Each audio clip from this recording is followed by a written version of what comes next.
இல்ல. இந்த அரசு 3 ஆண்டு காலம் பொறுப்பேற்று இந்த ஸ்டாலின் அரசுல எத்தனை பேருக்கு வேலை வாய்ப்பு வழங்கப்பட்டிருக்கிறது? இருக்கிற பணிகளை இந்த அரசு ரத்து செய்கிறது. இன்னைக்கு ஒரு தாசார் ஒரு பதவியில ரிட்டையர் ஆகிறாருன்னா அந்த பதவி அன்றோடு அந்த பதவியை ரத்து செய்யப்படுகிறது.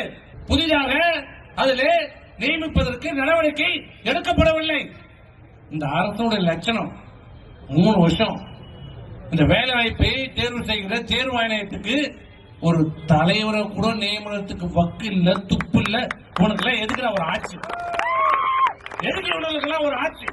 ஒரு தேர்வு ஆணையத்திற்கு ஒரு தலைவரை நியமிப்பதற்கு துப்பில்லாதவர்கள் நிரந்தரமாக ஒரு தேர்வு ஆணையத்தை முழுமையாக அதனுடைய உறுப்பினர்களை நியமனம் செய்து தலைவரை நியமனம் செய்ய வக்கில்லாதவர்கள். அப்படி எப்படி நீ வேலைக்கு எடுப்ப? இப்படி இந்த அரசு பொறுப்பேற்ற பிறகு அனைத்து வரிகளையும் உயர்த்தப்பட்டிருக்கிறது.